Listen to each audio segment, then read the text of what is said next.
à la fin de la Souria des incantations, des recettes pour les différents problèmes. Malheureusement, il n'y a pas écrit la recette pour quelqu'un qui a la voix faible.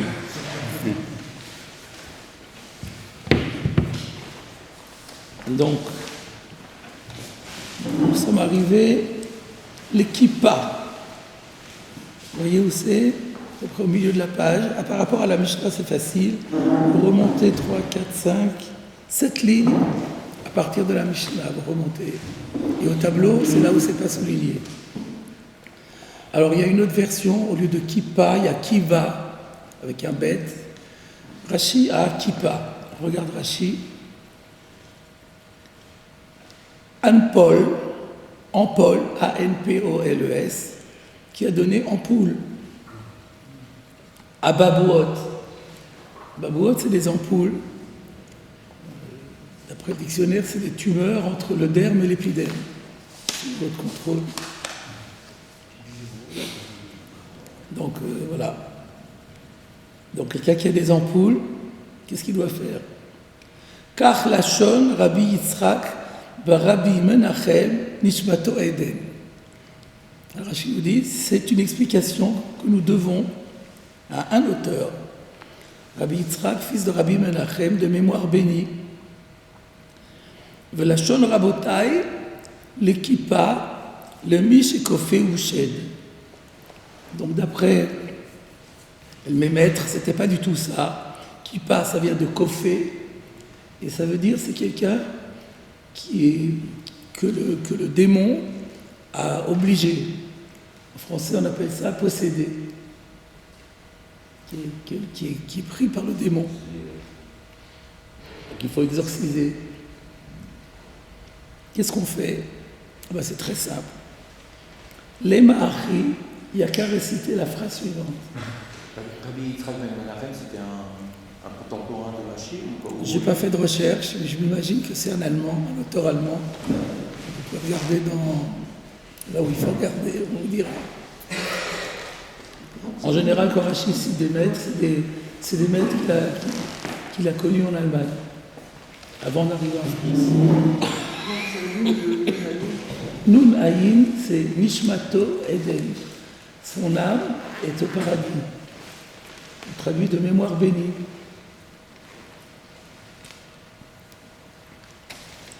Alors, on doit dire ainsi, regardez Rashi qui anticipe sur la phrase, Lachash be'alma'u, c'est une simple incantation, ce qui veut dire qu'elle n'a aucun sens.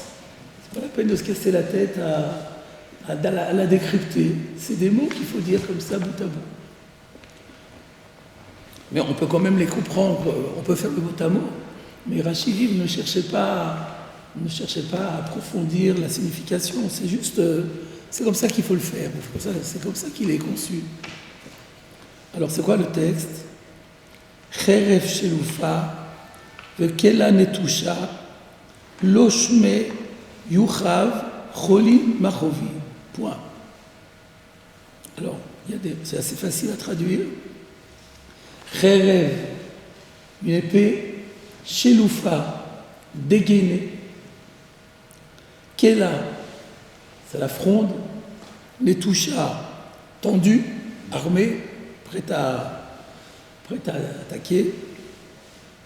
L'oshme, son nom n'est pas Yuchav. Yuchav, ça vient de Ke'ev, il fait mal. Son nom n'est pas il fait mal, donc il fera plus mal. Cholim machovim, des maladies qui font mal. Voilà. Donc, on n'est pas à peine de chercher sujet, verbe, complément. Le lachash, c'est comme ça. Donc, ce qui renforce la question, mais c'est quoi ces remèdes de bonne femme, etc. On continue. Le shida. Shida, c'est shed. Quand on est confronté à un démon, qu'est-ce qu'on fait? C'est facile. Les ma'achi. Il se veut dire comme ça. Havit de pakik, havit. Alors, c'est pas fini la phrase, mais on va déjà regarder Rashi. Havit de pakik, havit. Lachashu, c'est l'incantation qui est comme ça. Chaque fois, Rashi insiste pour dire ne cherchez pas. C'est ça, c'est comme ça. Si on veut traduire littéralement, pakouk, ça veut dire quoi? Boucher. Avit pakouk, tu es bouché, bouché et tu. Voilà, si on traduisait littéralement, ça donnerait ça. Qui sont les auteurs de cette formule? L'histoire ne le dit pas. Mais on va en parler. On termine dessus. Rachid dit la première, n'hésite pas, il traduit chef, posséder aussi. Et la deuxième maladie, c'est les shida. Non. La première fois, c'est Kofé ou Shen. Il est possédé. L'autre fois, c'est qu'il a un démon en face de lui, qui lui fait des problèmes, qui lui cherche noise. Il n'est pas possédé. Ensuite, Lita, Tavu ou Meshumat. Rashi, Lit, Rashi n'est pas Lita, il a Lit, Tavar ou Meshumat. Rashi traduit chaque mot. Lit, Mekulal. Lit, c'est comme en araméen, ça veut dire maudire. Laïta. Donc, Lit, il est maudit ou qu'il soit maudit. Tavar, le tav araméen correspond au shin hébreu. Donc Rashi nous dit Venishbar, il est brisé. Meshumat, Rashi n'explique pas parce que vous êtes censés tous comprendre. Vous savez ce que ça veut dire, Meshumat? Shamta. En fait, c'est excommunié. Excommunié. Donc Kol Nidre, on dit. Non, pas, c'est pas là. Kol Nidre, on dit aussi peut-être. En tout cas, quand on fait la Tarat Nedarim, Enkan, lo Shamta, velo Aro. Shamta, c'est une excommunication. Alors, Rashi, je lis toute la phrase en Rashi. Donc, on va peut-être d'abord terminer la Gemara et revenir au Rashi. Bartit, fils de la boue, Bartamé, fils de l'impur, Bartina, fils de la fange. Donc, c'est des noms d'oiseaux qu'on adresse au Shed. Keshamgaz, Merigaz, Ve'itztamai. Tu es comme, ou sois-tu comme, apparemment c'est des noms de Shedim, Shamgaz, Merigaz, Istamai. Alors quel est le sens global de la phrase? On revient au Rashi. Lit tavar meshumat, mekulal venishbar ou meshumat, yehe shedze, sheshemo bartit bartina. Donc que soit maudit, brisé et excommunié ce démon qui s'appelle fils de la boue, fils de la fange. Voilà. En gros, voilà l'idée du lachash. Et c'est censé marcher. On revient à la Gemara, on a presque fini. Les Shida de Beth Akissé. C'est donc le démon qui fréquente les toilettes. Sachant qu'à l'époque de la Gemara, les toilettes, c'était des champs ouverts, enfin qui étaient fermés sur les côtés et qui servaient qu'à ça. Il n'y avait que des gens qui faisaient leurs besoins et qui repartaient. Donc il y avait des chélim là-bas aussi. Alors Rashi nous dit... D'où le main Sheva de vendredi soir. C'est des choulites à l'extérieur. Quel rapport? Par rapport aux chédim qui pouvaient attaquer des gens qui étaient tout seuls. Oui, c'est pas lié au Bétakissé. Ça n'a rien à voir avec le Bétakissé. C'est que les Bate Knesset étaient dans les champs. Là, on parle du Bétakissé. Le vendredi soir, c'est autre chose. Parce qu'à l'époque, les Bate Knesset n'étaient pas en ville, ils étaient dans les champs. Et donc, s'il y avait un retardataire qui était arrivé en retard à la synagogue, mais qui était consciencieux, qui voulait faire sa prière quand même, s'il se retrouvait tout seul, il devait rentrer la nuit dans les champs, c'était dangereux, parce qu'il pouvait faire des mauvaises rencontres, c'est ça qu'on dit. Mais bon, c'est pas notre sujet. Alors regardez Rashi, le Shida de Beth Akissé, Imiziko, si le démon du Beta Kissé lui a causé un dommage, donc l'Ema Lachazé, alors il doit dire cette incantation, c'est-à-dire que c'est pas comme tout à l'heure une incantation préventive pour neutraliser le shed, c'est déjà curatif pour se soigner de ce qu'a fait le shed. Alors qu'est-ce qu'on va dire? Akar kefe de Hari, a oussé de Gouraïta, Ashkartoun, le Shidai, Barshirika Panda. La phrase n'est pas finie, mais elle est déjà assez longue. On va la traduire. On regarde en Rashi. Akar kefe de Hari, c'est quoi Karkaf? Karkafta, c'est le crâne. C'est connu. Donc Rashi dit Berosh Ha'ari Zachar, sur la tête du lion mâle. Pourquoi Rashi parle du lion mâle? Parce qu'après on va parler de la lionne. Donc le lion et la lionne. Donc sur la tête du lion verra aussi de Gouraïta ou Bechotem Levi'a Nekeva. Donc aussi, c'est chotem. C'est quoi chotem? En hébreu, sur un homme, c'est le nez. Donc sur un animal, c'est le museau. Sur le museau de Gouraïta,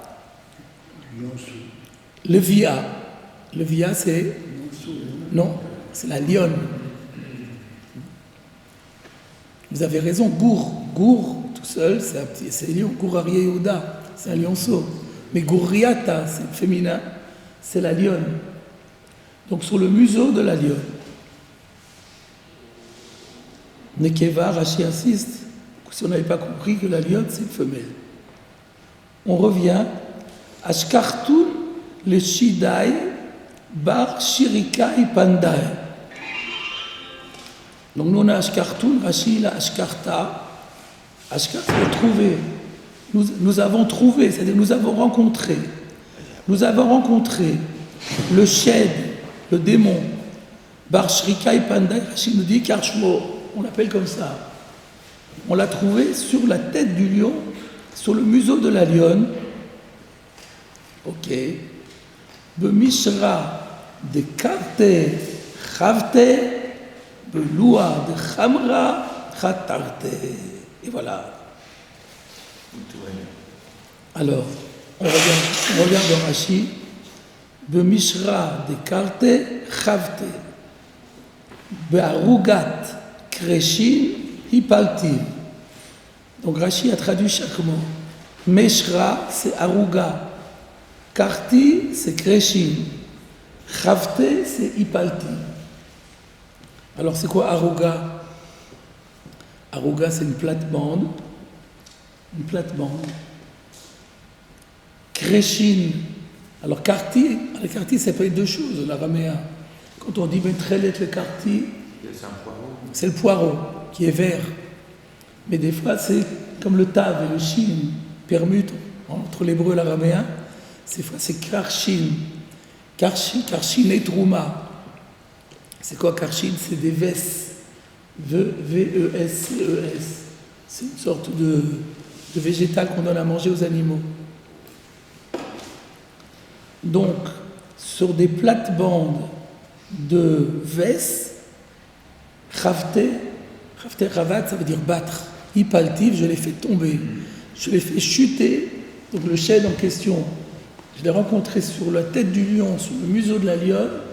Je l'ai fracassé sur la plate-bande de Vès. Beloua de Chamra Chatarte. Rashi nous dit Belechi Achamor Hilkeitiv. Donc Loua, c'est Lechi, une mâchoire d'âne. Ça fait penser à Shimshon, et qui avait aussi tué les Philistins en utilisant une mâchoire de je ne sais plus quoi, de quel animal? D'âne aussi, c'est la même chose. L'écrit de Chamor. avec une mâchoire d'âne, je l'ai frappé. Et voilà. Fin du passage. Alors évidemment, quand on a lu tout ce passage, on est très déconcerté. Pourquoi la Gemara, elle attache une telle importance? La Gemara ne dit pas, c'est la Gemara, c'est de la Torah, c'est consigné pour l'éternité. Pourquoi la Gemara consigne ces choses-là? Est-ce que ça veut dire que c'est d'actualité, que ça fonctionne? Ça se saurait. Donc pourquoi l'avoir mentionné? C'est le problème. Alors, sur notre passage, le seul commentateur que j'ai trouvé qui se pose la question, c'est le Meiri, que je vais vous citer, et dont on voit qu'il s'est posé encore une autre question. Comment se fait-il que les Chachamim aient validé ce genre de choses, alors que ça risque d'accréditer la Avodah Zara? Parce que bon, c'est des manœuvres un peu, c'est des procédures un petit peu idolâtres. Et ça risque de renforcer la tendance à l'idolâtrie. Donc c'est dangereux. Donc comment ça se fait que les Chachamim ont donné droit de citer? En plus du fait que pourquoi est-ce qu'ils en parlent? Alors voilà le commentaire du Meiri. Ma shekatvu raboteinu harbe mehem besugya zu ou bemekomot acherim. Il parle des lachashim. En ce qui concerne les lachashim, qu'on a traduit par des incantations, où nous voyons que nos maîtres en ont consigné un grand nombre dans ce passage, mais aussi dans d'autres passages, et encore d'autres sugyot dans la Gemara où on voit des lachashim. Comment ça se fait? Emnezru bedavar ze betziruf shnei dvarim. Ils ont été poussés à faire cela par l'association de deux choses. Aleph, premièrement, chez Baruch Lakol, chez En Kan Rak Dvarim Hamonim Vekizve Nashim. D'abord, tout le monde sait que ces procédés-là, ces incantations, c'est des choses, Dvarim Hamonim, c'est des choses communes qui appartiennent au commun des mortels et qui sont des Kizve Nashim, des remèdes de bonnes femmes. Donc c'est pas des choses religieuses ou qui nous viennent de nos maîtres, c'est des choses qui appartiennent au public et qui viennent de remèdes de bonnes femmes. Sous-entendu, et donc on ne risque pas qu'on dise que c'est de l'idolâtrie. C'est pas l'idolâtrie. C'est comme ça. C'est comme ça qu'on a une tradition populaire. Voilà, ce sont des comportements populaires. Comme chez Tiré Berubam, comme d'ailleurs tu le verras dans la plupart des cas, chez Ayou Meyachassim Otam, Al-Shem Anashim, Amelikot, Vamegaglot et Taïladim. La plupart du temps, on les attribuait, ces procédures, en donnant le nom de personnes, de dames, qui étaient des nourrices et qui élevaient les enfants. Ou Megaglot Otam de Limut Avlehem, et qui les éduquaient en leur enseignant leurs bêtises. Vehu Omram Amrali Em. C'est ce qu'on a vu dans la Gemara à plusieurs reprises. Abaye disait Ma nourrice m'a dit, ma nourrice m'a dit. Pourquoi il a dit ça? C'est pour dire c'est nul, ça n'a aucune valeur, ça n'a aucune valeur ni religieuse, ni rien du tout. C'est comme des inventions populaires. Donc ça ne peut pas faire de mal et ça ne peut pas avoir des conséquences néfastes. Reste la deuxième question, oui, mais alors pourquoi tu en parles alors? Si c'est du Hevel, tu me dis que c'est du Hevel. Tu me dis que c'est du rien du tout, c'est des vanités. Alors pourquoi tu en fais cas? Donc il fallait associer autre chose. Là, le premier, c'est simplement, ça ne fait pas de mal. Ok, mais pourquoi tu en parles? Bet, she'ayu ha'amon b'otozman batuach botam ha'inyanim. À l'époque, les gens y croyaient dur comme fer. Ou Mikoarze, et de ce fait, Ayativa Mitrazek, eh ben, leur état naturel se renforçait. Venimtsa, Mitzad Aergel, Ezertivi Baer. Et du fait de l'habitude et de la pratique, ça fonctionnait.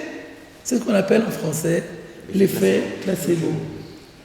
Donc voilà, étant donné que ça marchait grâce au placebo, pourquoi en priver les gens? Donc la Gemara l'a dit. Ça ne peut pas faire de mal, et ça a aidé à l'époque. Et il a bien dit à l'époque. Au Mikol Makor.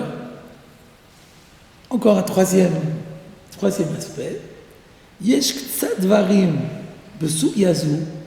Il y a quelques cas dans notre passage chez Uzkeru de Sifra Chochmot, qu'on retrouve même dans les livres de médecine, de Inyane à Ségoulot, dans un chapitre qui est consacré aux Ségoulot. C'est quoi les Ségoulot? C'est des choses où on n'a pas d'explication scientifique, mais on a constaté par l'expérience que ça a une vertu. Faire ceci ou cela, ça a une vertu, et ça permet de résoudre le problème. À la derrière, par exemple, chez Uncha, il a été là-bas consigné et posé que à l'Eta'a, Betsavar, Sovle, Kadachadrovit. Donc il y a écrit dans ces livres que pour soigner la fièvre quarte, il est bon de prendre un lézard et de le mettre dans le cou du patient. Et ça marche. Donc ça, c'est écrit dans les livres de médecine. On ne l'a pas vu chez nous dans la Gemara, mais ça prouve que c'est des choses qui existaient, les ségoulottes, c'est quelque chose de recensé. Voilà, derrière chez Izkiru, Ktsat Arofim, et de la même façon, il y a certains médecins, alors pas tous, c'est une école de médecins, qui ont dit, chez Imikar, Shen Arié, si on prend la dent d'un lion, il faut aller la chercher, mais bon. Veyitle bizro'o aymanit, et qu'on la suspend au bras droit, on en fait un petit bracelet, yo'il minashikra, ça préserve l'Alzheimer. Bisgoula l'obemeze, pas pour des raisons scientifiques, mais c'est une vertu. Ça fonctionne comme ça. Vechen, a regel semol min arié, la patte gauche toujours du lion, otzipornav ou ses griffes. Ve'arbe besifre a refoua klotzebeilu. On trouve beaucoup de choses comme ça dans les livres du Moyen-Âge, apparemment, de l'époque du Meiri. Donc il dit, il y a aussi ça dans la Gemara, il y a aussi peut-être dans notre Souria, il ne dit pas lesquels, quelques-uns qui sont des ségoulottes qui fonctionnent. Bon, on n'est pas très satisfait, mais bon, ça voudrait dire que, comme à l'époque, les gens y croyaient, il y avait un effet placebo, la Gemara y a donné un droit de citer. Alors, du coup, je suis allé chercher de manière ailleurs qu'ici, qu'est-ce qu'on dit sur le problème des Lochashim en général. Alors, il y a une Gemara, et dans Sanhedrin Kuf Aleph, qui est rapportée par le Rambam, et dans le Shulchan Aruch, je vous cite tout de suite le Shulchan Aruch. Dans Yoredea, Siman Kuf Ayin Tet, 179, c'est Ilchot Me'onen Mechashef. Parce que la Torah dit qu'on n'a pas le droit de faire de la sorcellerie, ni de la prévision astrologique. Donc, il y a tout un chapitre là-dessus. Et dans le Seif Vav, au paragraphe 6, il est dit ainsi. Mi sheneshacho akrav. Dieu préserve. Si quelqu'un a été mordu par un scorpion, c'est grave. Moutar l'ilchosh alav.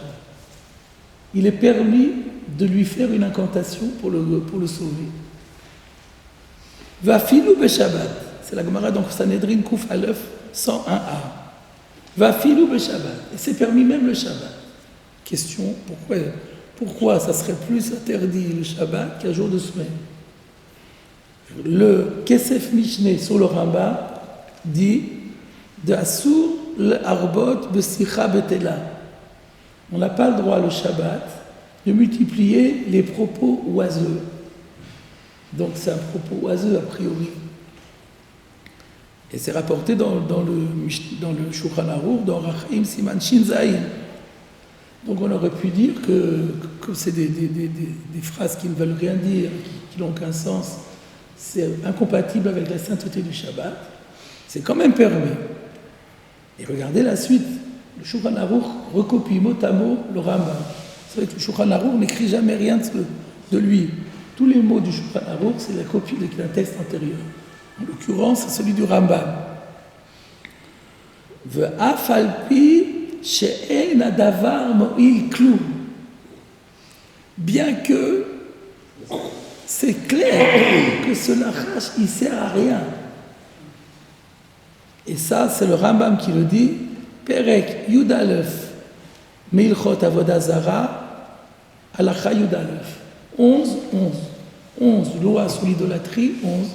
Le Rambam dit les lechashim, ça vaut rien du tout. Et la davar moïklou, pas comme le meiri, ça ne sert à rien du tout. Alors pourquoi on l'autorise? Il ou mesukanhu, étant donné que son pronostic vital est engagé, itiru que des shelotitrov dator.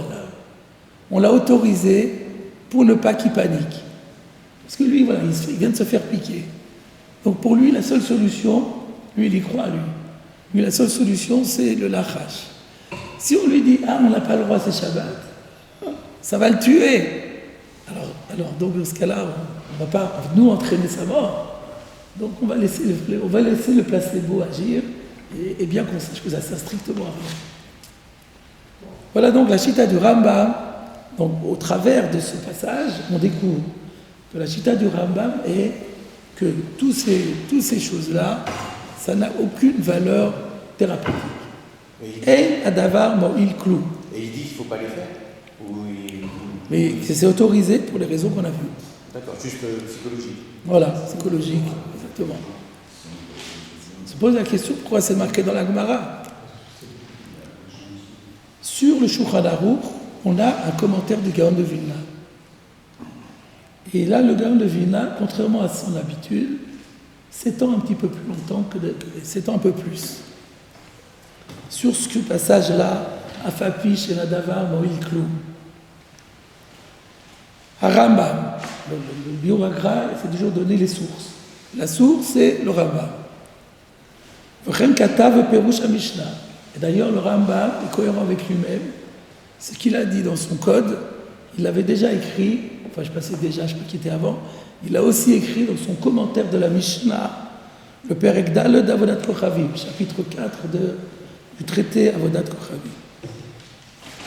Aval, mais, Kol Abaïm Acharav, tous les, sous-entendu les Rishonim, tous les maîtres du judaïsme qui ont succédé au Rambam, Chalkou Alav, c'était en désaccord total avec lui. She'arei Arbe Lechashim Ne'emru B'Gemara. On voit bien qu'il y a énormément d'incantations qui ont été dites dans la Gemara. Si ça ne servait à rien, si c'était des nullités, la Gemara ne se permettrait pas de les mettre. Donc, c'est pas vrai. Alors, pourquoi le Rambam a dit ça? Ve'hu nimshach achara philosophia. Parce que le Rambam, c'était un rationaliste. Il s'est laissé entraîner par la philosophie. Ou le karkata. C'est la raison pour laquelle, d'ailleurs, il a généralisé ça. Le Rambam écrit chez Keshafim, les pratiques de sorcellerie, Veshemot, le recours à la prononciation de nom de Dieu, la récitation de nom de Dieu. Les Chashim, les incantations. Shedim, l'existence de soi-disant démons.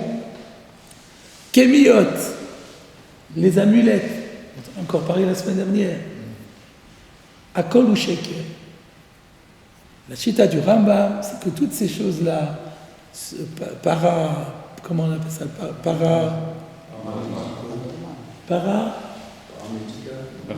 non, ou avec la métaphysique, je ne sais plus comment, il y a un mot que je cherche qui ne me vient pas, donc qui sont surnaturels, disons, tout ça c'est du sheker, c'est du mensonge. Aval, kvariku oto al kol kado. On a déjà frappé le Rambam sur la tête. Sharei matzinu arbe ma'asiyot b'Gemara. Parce que la Gemara, elle rapporte des anecdotes, nombreuses anecdotes, alpi shemot ou kshafim, qui mettent en scène, en jeu, soit la récitation de noms divins, il a récité le nom de Dieu et il s'est passé tel miracle, ou même des pratiques de sorcellerie. Par exemple, Amra i milta v'asarta le'arba. Amrou v'choulé. Dans Shabbat, Pei Chet Amoudbet, non, Pei Aleph Amoudbet, et Choulin Koufé Amoudbet. Les Chachamim ont été confrontés à une matrone romaine qui a dit une phrase de sorcellerie et qui a ensorcelé leur bateau, qui a paralysé le bateau. Et eux, ils ont dit une phrase contre et ça a libéré le bateau. Donc on voit bien que les formules de sorcellerie, ça fonctionne. Ou besov perek dalet mitot, ou birushalmi, sham, uvda de Rabbi Eliezer, de Rabbi Yoshua, ou ben Betera, vechen Rabbi Hanina, Rabbi Eliezer, de Ivrou Igleta Tilta. On voit qu'ils ont créé une génisse de 3 ans, juste en récitant le nom de Dieu. Donc on voit qu'en récitant le nom de Dieu, on arrive à créer des choses. Le Rabbi Yoshua de Amar Shem, ve Ukme ben Shmaya le Hara, dans Bechorot Chet Amoudbet, il y a une histoire où Rabbi Yoshua, alors il était aux prises avec quelqu'un, je ne me rappelle plus exactement, je ne peux pas les voir, alors il a dit le nom de Dieu et il a stabilisé la personne entre le ciel et la terre, bloqué comme un drone entre le ciel et la terre, par un Shem. Donc c'est la Gemara. La Gemara ne va pas inventer des histoires. Ve'amrou. Attendez, non, j'ai sauté. Ve'chen Avishai ben Tzruya. Sanhedrin Tzadieh Amoudbet. Où la Gemara rapporte qu'Avishai ben Tzruya également a récité le nom de Dieu et ça a provoqué quelque chose de surnaturel. Il y a énormément de cas comme ça. Donc on ne peut pas dire que c'est du sheker. Ve'amrou, et on a encore dit, Besof perek arba mito dans Sanhedrin, et dans Choulin d'Avzaïn Amoudbet, lama nikra shman keshafim. Pourquoi la sorcellerie en hébreu, ça s'appelle keshafim? Et là, ve'choulé, etc. C'est quoi le etc? Chez Makrish, pas Malia shel Mala. Keshafim, Kesh. Makrish, Pe, Pamalia. C'est quoi Pamalia shel Mala? La famille d'en haut, c'est-à-dire la cour céleste. Que la sorcellerie, c'est affaiblir les forces célestes. Va Torah Eida, va Yitanili. Pas la peine d'aller tellement loin, nous dit le grand de Vilna. C'est déjà écrit dans la Torah. À quoi ils pensent? Les Égyptiens, lorsque les magiciens, les Khartoum et Mitzraïm, ils ont jeté leurs bâtons par terre, les bâtons sont devenus des crocodiles. Donc on voit bien que la sorcellerie, c'est pas des inventions, c'est quelque chose qui a une réalité. Alors, je continue. Et regardez dans le Zohar, vous voyez, vous reportez au Zohar sur cette histoire des Taninim des Égyptiens. On parle aussi d'amulettes dans plein d'endroits. Ou le Chashim et aux incantations. Ravou et les affaires. Il y en a tellement, ils sont tellement nombreux qu'on ne peut même pas les compter. Et donc, comment le Rambam peut faire fi de tout cela? Et encore une fois, il revient. La philosophia itato, c'est la philosophie qui l'a induite en erreur. Berov likra, par l'immensité de ses leçons, elle induit en erreur. Le Faresh Agmara, Akol Bederech Haletzi. Alors là, il nous donne une indication que l'Agmara doit être compris comme des métaphores ou des paraboles. C'est-à-dire que le Rambam répondra que dans tout ça, il y a des choses à étudier, mais ce n'est pas le pshat. Un peu comme on a vu la semaine dernière que le Lachash avait été expliqué par le Rav Kook, comme l'explication que le mal, comment le mal fonctionne dans le monde et des choses comme ça. C'est-à-dire qu'il ne faut pas prendre d'après le Rambam, tous ces textes-là ne sont pas à prendre au sens propre, ça ne guérit pas de la maladie, mais il y a derrière ces incantations, si on creuse, on peut trouver une explication, et les anecdotes dont la Gemara parle, il ne faut pas les prendre au sens propre, mais au sens allégorique. Voilà ce qu'il dit. Tout en ne livrant pas l'allégorie. Et on peut se casser la tête, c'est énorme. On arrive à la conclusion, V'chaz v'shalom, que Dieu ne plaise une chose pareille, Eini ma'amin ba'em, je n'accorde aucun crédit aux philosophes, V'lo me'em, ni à une partie d'entre eux, V'lo me'amonam, ni à leur foule, et la kol advarim, ou hem kipup chipshutan. Tout ce qui est dans la Gemara doit être compris au sens propre, et la sheyesh ben pnimiyut. Mais c'est vrai que derrière le sens propre, il y a un sens interne, une intériorité. L'opnimiyut shel baalei philosophia, shem chitzoniyut. Cette intériorité n'est pas l'explication des philosophes qui n'est en vérité qu'une superficialité. Ce qu'eux, ils considèrent comme l'intérieur des choses, c'est de la superficialité des choses. Et là alors c'est quoi la pnimiyut? Chez le Baalei Haemet. C'est quoi les Baalei Haemet? Qui on appelle comme ça les Baalei Haemet? Les maîtres de la vérité. On fait référence à la Kabbale. Donc il est en train de nous dire que pour ceux qui ont la maîtrise de la Kabbale, tous ces textes-là ont un autre sens beaucoup plus profond et qu'on laisse aux initiés. En résumé, on a un grand débat, c'est bien connu, sur toutes ces choses-là qui sont un petit peu magiques. Il y a le débat entre Maïmonide, rationaliste, et les autres Rishonim, qui sont pas rationalistes, irrationalistes, et donc chacun ayant ses positions.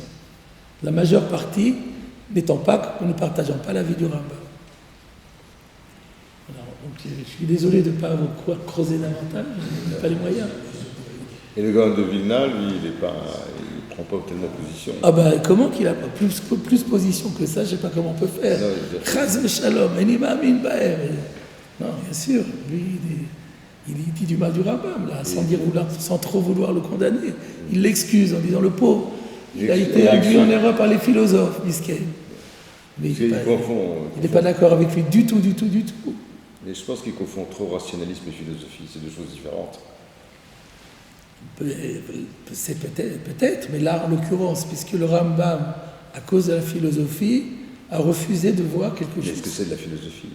Pardon? C'est du rationalisme, c'est pas de la philosophie, c'est pas pareil. Mais la philosophie, elle est rationnelle.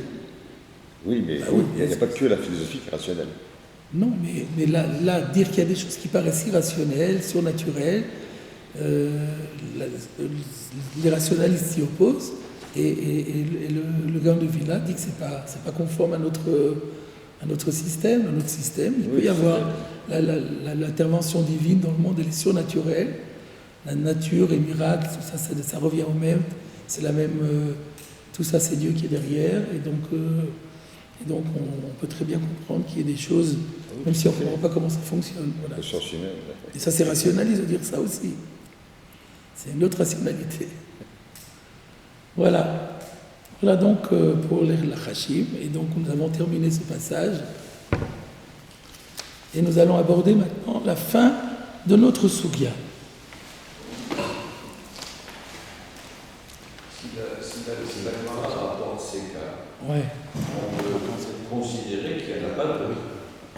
Ah non, on peut pas dire ça. Pourquoi celle-là n'aurait pas d'autres? Mais certainement qu'elle est dans des situations difficiles, d'autres âges, d'autres... Probable, oui. Voilà, mais pourquoi elle a choisi celle-là? Ah, pourquoi elle a fait ce choix? Parce que ça, on ne sait pas, mais ça n'exclut pas les autres. Ça marchait mieux. Peut-être que ceux-là, voilà, ceux-là les connaissaient. On peut y croire et d'autres non. On ne sait pas, on ne peut pas savoir, on ne peut rien dire.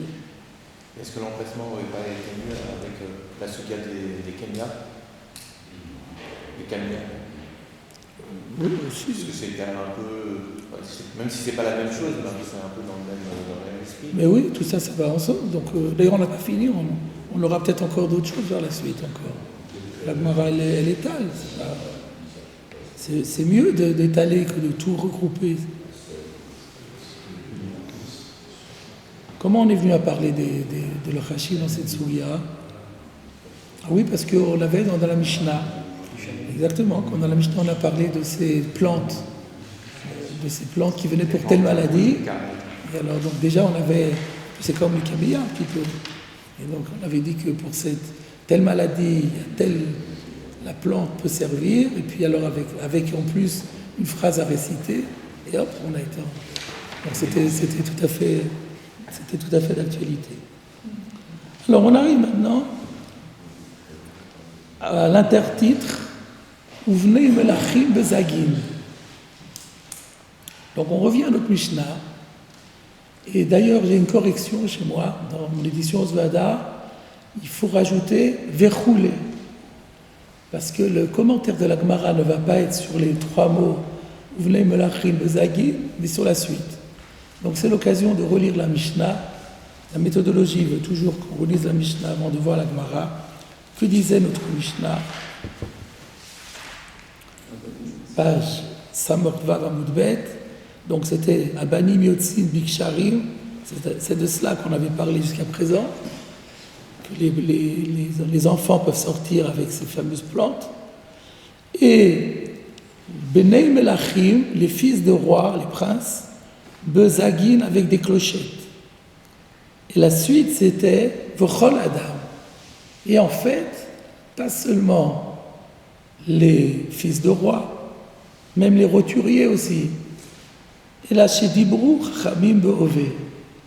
Ça veut dire quoi? Alors pourquoi on a parlé des Bnei Melachim? Parce que les Chachamim aiment bien donner des cas courants, Ové. Les Chachamim ont parlé de ce qui est courant.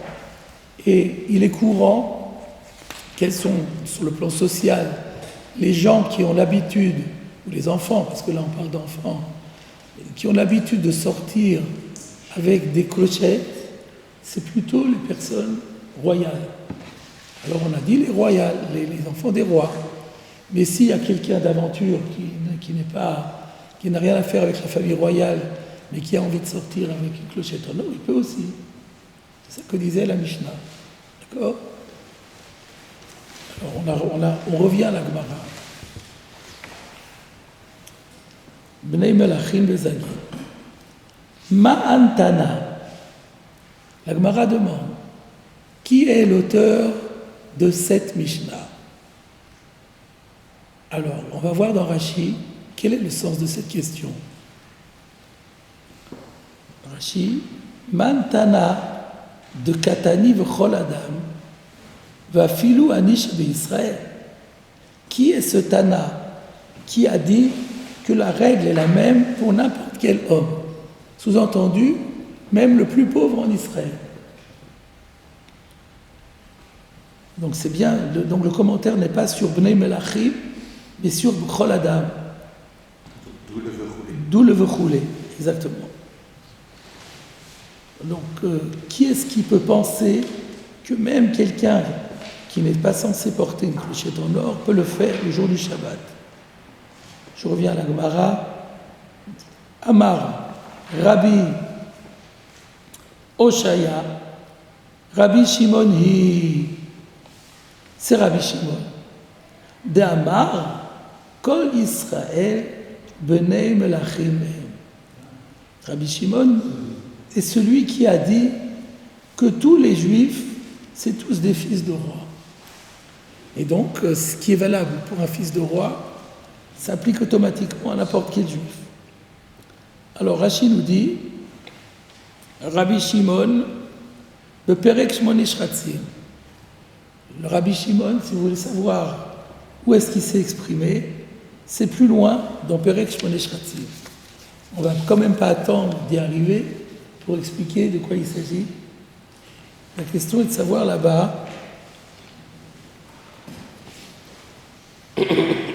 Dafkouf Yudalef Amodalef, est-ce qu'on a le droit de frictionner une plaie avec Shemen Varad, de l'huile de rose? C'est-à-dire, il y a un médicament qui consiste, un traitement pour une plaie, qui consiste à frictionner avec de l'huile de rose. Et le problème est qu'on n'a pas le droit de... On a vu déjà, la xéra de Shrikat Simanim, on n'a pas le droit le Shabbat, à moins d'une maladie grave qui met la vie en danger. Mais pour une maladie sans danger, de faire des médications le jour du Shabbat, de peur qu'on en vienne à fabriquer le médicament le jour du Shabbat. Alors, est-ce qu'on a le droit d'utiliser cette huile, de peur qu'on arrive à la fabriquer? Alors, c'est le Machloket Chachamim et Rabbi Shimon. Les Chachamim qui s'interdit. Pourquoi? Parce que tout le monde comprend qu'il fait ça pour sa plaie et que par conséquent, il va se croire qu'on a le droit de fabriquer des médicaments le jour du Shabbat. Et qu'on peut se soigner le jour du Shabbat avec des médicaments et on risque d'en fabriquer. Rabbi Shimon, il dit non. Pourquoi? Parce que l'habitude des fils de roi, c'est, même quand on n'a pas de plaie, c'est de se faire des frictions avec de l'eau de rose, enfin de l'huile de rose. Et donc, le principe, il est, si on ne voit pas, si c'est pas apparent qu'on fait ça pour se soigner, on peut croire qu'on fait ça pour des raisons qui n'ont plus rien à voir avec la thérapie, alors c'est permis même si on le fait pour se soigner. C'est ça le grand principe de cette règle. Donc, Rabbi Shimon dit, dans la mesure où, si je vois une personne qui se met de l'huile de rose, je ne peux pas penser qu'il fait ça pour sa plaie, puisque c'est son habitude, il fait ça toute l'année. Donc il n'y a pas à craindre, donc c'est autorisé. Mais les rabbins ne sont pas d'accord. Parce que les rabbins disent, oui, mais attends, il n'y a que les fils de roi qui font ça. Donc si c'est un fils de roi, à la limite, mais nous, on ne légifère pas pour les fils de roi, on légifère pour tout Israël. Un juif normal, il ne le fait pas. Donc du coup, s'il ne le fait pas, alors là, il y a de nouveau la xéra. Rabbi Shimon, il dit, mais tout le monde est fils de roi. Kol Israël, et c'est pour ça que Rabbi Shimon permet à tout le monde de le faire, et les rabbins ne sont pas d'accord. Apparemment, la halakha n'est pas comme Rabbi Shimon. Mais la halakha du mariage... Non, c'est liquide. Le mariage, c'est quand vous étalez une pâte. Là, c'est pas une pâte, c'est liquide. Vous avez le droit de mettre un savon liquide. Oui. C'est la différence entre le savon. Il ne faut pas prendre un savon. Le Shabbat, on n'a pas le droit d'utiliser du savon solide, mais vous avez le droit d'utiliser un savon liquide. Souvent, on met dans les synagogues du savon liquide le jour du Shabbat. Donc, alors, maintenant on comprend la superposition. Donc, qui est notre Tana qui permet à tout le monde de sortir comme le font les fils de roi? Ça ne peut être que Rabbi Shimon. Parce que lui, il n'y a pas de différence. On est tous des fils de roi. Mais d'après les rabbins qui disent, ouais, c'est joli de dire ça, mais le fait est qu'on n'est pas des fils de roi concrètement. Donc, dans ce cas-là, ça veut dire que les rabbins ne permettront pas à quelqu'un d'autre de sortir. Alors, il faut se poser la question, mais pourquoi? Qu'est-ce qu'il y a de mal de sortir avec même si on n'est pas fils de roi, mais en quoi c'est mal de sortir? Alors, on aurait pu dire, si c'est pas l'habitude de sortir avec ça, donc c'est plus un tarchit, c'est pas un bijou, c'est porté. Voilà ce qu'on aurait pu dire. Rashi ne dit pas ça. Regardez Rashi. Bnei Melachim. Donc Rabbi Shimon pense que les Bnei Israël, c'est tous des Bnei Melachim. Ilkar, C'est pourquoi les Aninami Chazia, la cloche en or, elle convient même à quelqu'un qui est pauvre. Velo genuta d'idée, ce n'est pas quelque chose qui lui fait honte, gnut, de l'itrazia koyohara, parce qu'on pourrait dire que c'est honteux parce que ça apparaît comme quelqu'un qui veut se montrer plus qu'il ne l'est. L'itrazia veut se montrer que yohara, comme plus important. Le chalif, et du coup, s'il rencontre quelqu'un, il va se gêner et il va l'enlever. Donc on aurait pu penser que, et donc c'est ça l'explication pour laquelle les Chachamim ne permettent pas. J'avais posé la question pourquoi les Chachamim ne permettraient pas.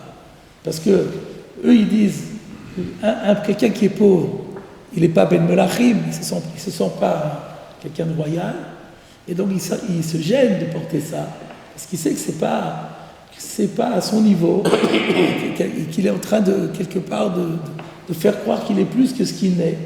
Et le jour où il va rencontrer quelqu'un avec, il va l'enlever, et il risque de porter le Shabbat. Inami, ou encore, de Migou, de Chidushu, Shalif, Mechave. On peut donner encore une autre raison. Étant donné que pour lui, c'est complètement inhabituel de porter ce type de bijoux, c'est Chidushu, c'est exceptionnel. Alors s'il rencontre un copain, il aura tendance à l'enlever pour le faire admirer.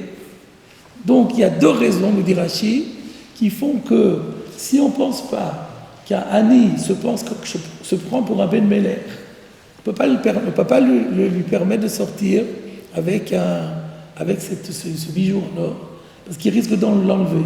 Soit il risque de l'enlever parce qu'il va se gêner de se faire plus qu'il n'est, soit parce qu'il va vouloir le faire admirer à ses copains.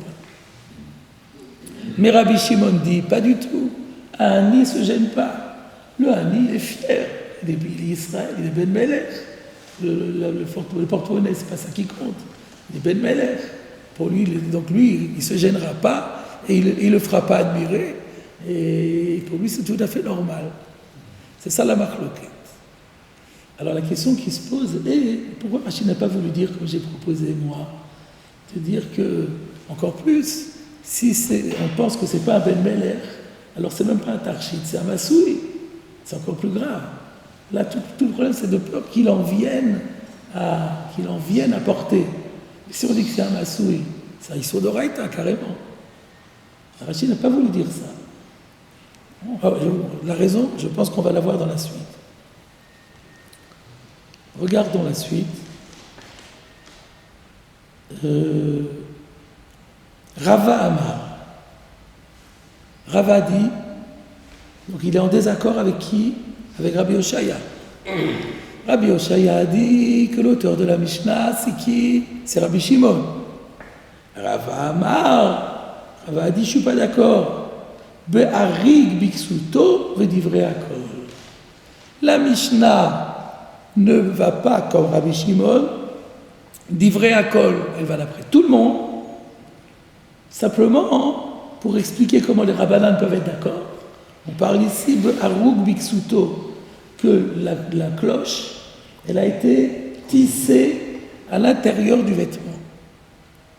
Elle n'est pas, comme on pensait, accrochée au bras ou au cou de l'enfant. Elle est dans le vêtement, insérée à l'intérieur du tissu.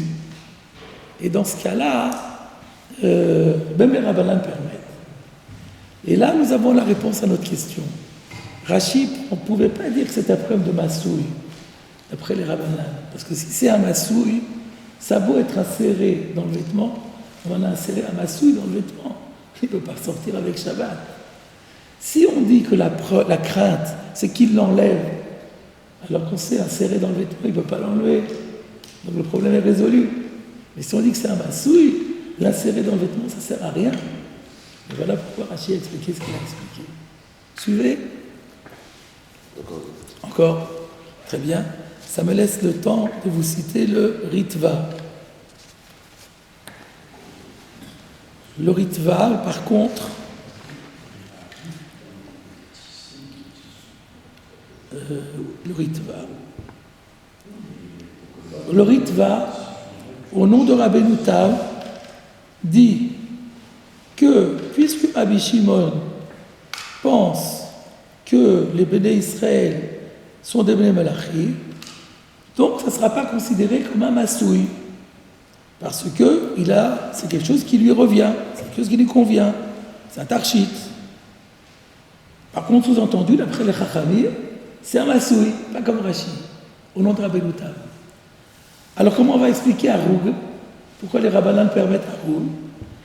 Le Ritva dit Kivan Sheu Haroug lo ave masouï, dans la mesure où l'objet, la clochette, elle est tissée dans le vêtement, ça s'appelle plus un masouï, c'est plus considéré comme un objet qu'on porte, qui n'a tafel l'iksuto. Quelque part, il est considéré comme partie intégrante du vêtement. On ne considère plus qu'il y a un objet et un vêtement. L'objet, il fait partie du vêtement, il n'y a qu'un vêtement. Donc, il ne porte rien. Ça, Rashi n'a pas voulu être d'accord avec ça. Donc, voilà. Il y a une marloquette entre Rabbeinu Tam et Rashi sur ce point-là. Est-ce que le fait que quelque chose qui serait un masouï, par le fait que c'est intégré dans le vêtement, lui ferait perdre son statut d'objet indépendant qu'on porte? Rashi dit non, ça reste un objet. Tu peux le mettre dans le vêtement, mais ça reste un objet. Et Rabbeinu Tam dit non, ça devient une partie du vêtement. C'est deux philosophies du vêtement, ça peut se comprendre.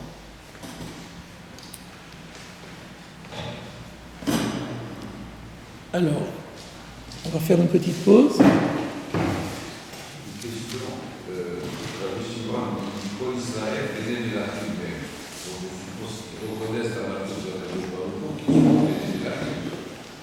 S'ils connaissent, si c'est ça, on aurait dû dire Kol Israël, Ben Bener. Il n'y a qu'un seul Bener. On n'est pas des Benachim, on n'est pas descendants de David Améler, on parle de Bener. C'est pour ça qu'on est des enfants, on est appelés des Benachim. Et pourquoi il met Benachim au pluriel? Il n'y a qu'un seul Bener, c'est la Baruch. C'est dans le sens prince, on est des princes. Oui, mais on est des princes parce qu'on est fils d'un seul roi. C'est ça la question. Mais le début de la Mimra, c'est I Enam Melachim, Enem Melachim. Donc il y a quelque chose qui précède. Si tu ne les considères pas comme des rois, alors c'est des fils de rois.